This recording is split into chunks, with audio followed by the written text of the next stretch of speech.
भगवान राम अपनी राजसभा में बैठे हुए थे। तभी वहां पर एक सेवक ने आकर बताया कि आपके पिता तुल्य वृद्ध मंत्री सुमंत की मृत्यु हो गई है। उनकी स्त्री सती होने के लिए आपकी आज्ञा चाहती हैं।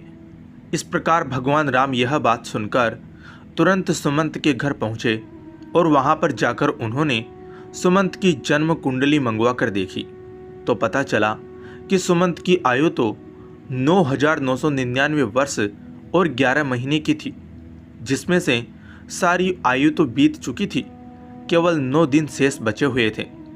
यह देखकर प्रभु श्री राम ने गुरु वशिष्ठ को बुलवाया और उनसे कहा कि हे गुरुदेव, सतयुग में मनुष्य की आयु 1,00,000 वर्ष की निश्चित की गई है, त्रेता युग में 10,000 वर्ष की निश्चित की गई है, द्वापर युग में 1,000 वर्ष की निश्चित की गई है और कलयुग में 100 वर्ष रखी गई है। फिर भी यमराज ने मेरे राज्य में मेरा अपमान करके इस नियम का उल्लंघन किया है। मेरे मंत्री की आयु अभी पूरी नहीं हुई है, पूरी होने में अभी 9 दिन बाकी हैं, तो उन्हें यमराज यहाँ से क्यों ले गए हैं? मैं भी यमराज को बांध कर ले आऊँगा और सुमंत को जीवित करवाऊँगा। इतना कहकर भगवान राम गरुड़ पर बैठकर यमराज की नगरी चल दिए। तब रास्ते में उन्होंने पासों में बंधे हुए सुमंत को देखा, जिन्हें यमदूत ले जा रहे थे। देखते ही प्रभु श्री राम ने यमदूतों को मारकर सुमंत को यमदूतों के हाथों से छुड़ा लिया। यह देखकर यमदूतों ने विनयपूर्वक कहा कि हे राजा राम, हमने आपका क्या बिगाड़ा है जिसके लिए आपने हमें ऐसा दंड दिया? प्रभु श्री राम कहने लगे कि यमदूतों, अभी इसके जीवन के 9 दिन बाकी हैं, तो तुम उन्हें पहले ही क्यों ले जा रहे हो? जब इनके दिन पूरे हो जाएंगे तब आकर तुम इन्हें ले जाना, तब मैं कुछ नहीं कहूँगा। इस प्रकार प्रभु श्री राम की बात सुनकर यमदूत कहने लगे कि हे राजा राम, इनका जन्म एक अजीब तरह से हुआ था। पहले दिन इनकी माँ की खोख से दोनों हाथ और मुख बाहर आए थे और धीरे धीरे उनके पूरे शरीर को बाहर आने में पूरे 9 दिन लग गए थे। शुभ मंत्रों से पंडित ने इनकी रक्षा की थी, इसलिए इनका नाम सुमंत पड़ा। प्रभु, आप जो इनके 9 दिन बाकी बता रहे हो वे संदिग्ध हैं, इसलिए हमारा कोई दोष नहीं है। आप इन्हें व्यर्थ ही हमसे छीन रहे हो और हमको व्यर्थ में मारा है। इस तरह यमदूतों की बात सुनकर भगवान राम ने कहा कि हे यमदूतों, जिस दिन माता के गर्भ से इनका अच्छी तरह जन्म हुआ है वही जन्म का दिन माना जाएगा। जिस दिन इनका जन्म का उत्सव मनाया गया है वास्तव में वही जन्मदिन होता है। अभी इसके 9 दिन बाकी हैं, तुम लोग जाओ और 10वें दिन आकर इन्हें ले जाना, तब मैं तुम लोगों को नहीं रोकूंगा। इस तरह यमदूतों को फटकार कर प्रभु श्री राम ने भगा दिया। इधर भगवान राम अयोध्या में लौटकर आए तो सुमंत जीवित हो चुका था। उनके परिवार वाले उन्हें जीवित देखकर बड़े ही प्रसन्न थे। सुमंत ने अपने जीवन के आखिरी 9 दिन जानकर खूब दान पुण्य करना आरंभ कर दिया। उधर वे यमदूत दुखी होकर यमराज के पास लौट गए और कहने लगे कि हे यमराज, रास्ते में श्री राम ने हमें मारकर सुमंत को छुड़ा लिया, क्योंकि उनके जीवन के 9 दिन बाकी रह गए थे। वह 9 दिन पूरे होने पर ही राम उन्हें आने देंगे। इस प्रकार यमदूतों के मुख से उनके पराजय की बात सुनकर यमराज क्रोध से लाल पीले हो गए और उन्होंने राम पर आक्रमण करने के लिए इंद्रदेव, अग्निदेव, वायुदेव और जिस देवता से भी सहायता मांगी तो सबने एक ही बात कही कि यमराज, क्या तुम पागल तो नहीं हो गए हो जो विष्णु भगवान के साथ युद्ध करना चाहते हो? चुपचाप यहाँ से अपनी यमपुरी लौट जाओ। प्रभु राम का तुम क्या कर लोगे? जब सबने यमराज की सहायता करने के लिए मना कर दिया तो यमराज अपनी ही सेना लेकर श्री राम के साथ युद्ध करने के लिए अयोध्या को चल पड़े। वहाँ पर पहुँचकर चारों ओर से अयोध्या नगरी को घेर लिया। यमराज के द्वारा अयोध्या नगरी को घेरा हुआ देखकर प्रभु श्री राम ने लव को यमराज से युद्ध करने के लिए भेजा। श्री राम के छोटे पुत्र लव और यमराज के बीच भयंकर युद्ध होने लगा।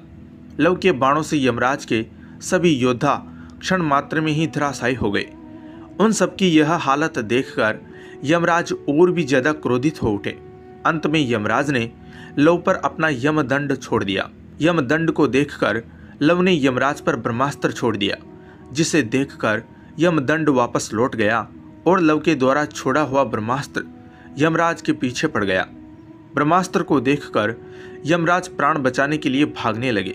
उधर जब सूर्यदेव ने देखा कि ब्रह्मास्त्र से यमराज का बच पाना मुश्किल है, तो घबराकर सूर्यदेव राम जी के छोटे पुत्र लव के पास आए और प्रार्थना करने लगे कि हे पुत्र, इस ब्रह्मास्त्र को लौटाकर यमराज के प्राण बचा लो, क्योंकि तुम हमारे ही वंश में उत्पन्न हुए हो और यह यमराज मेरा ही बेटा है।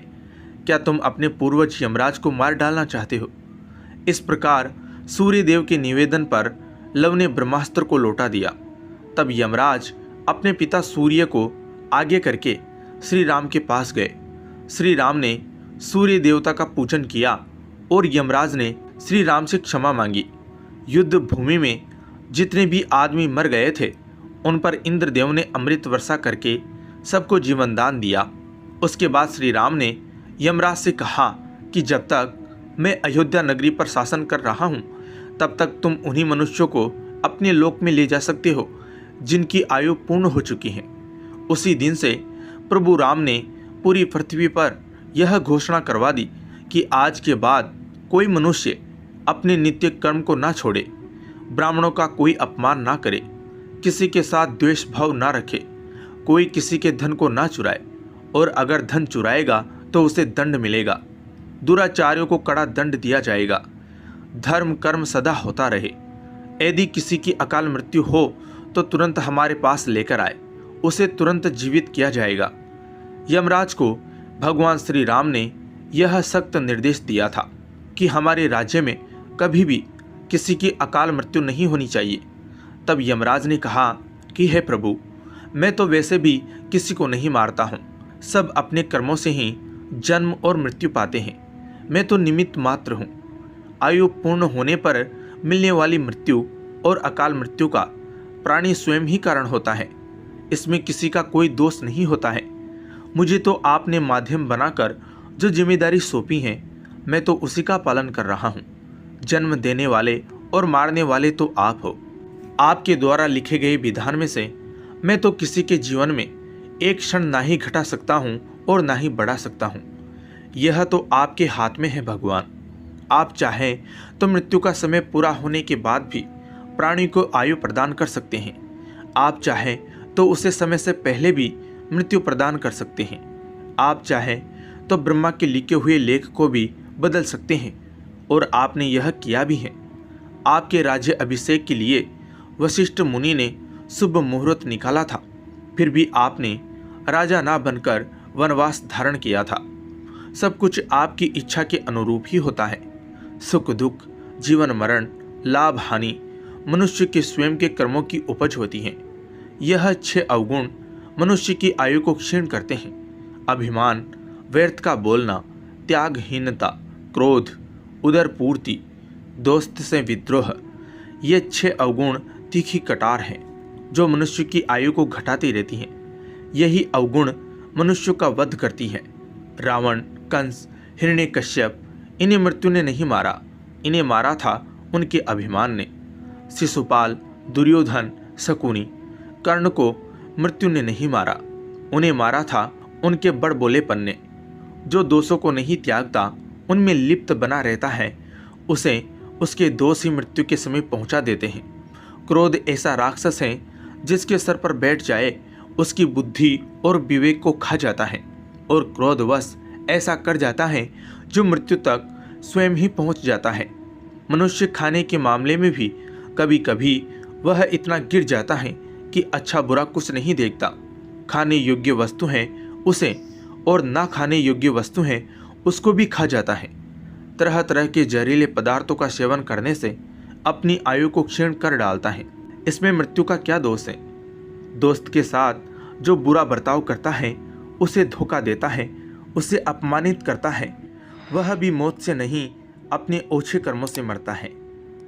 जय सिया राम। धन्यवाद।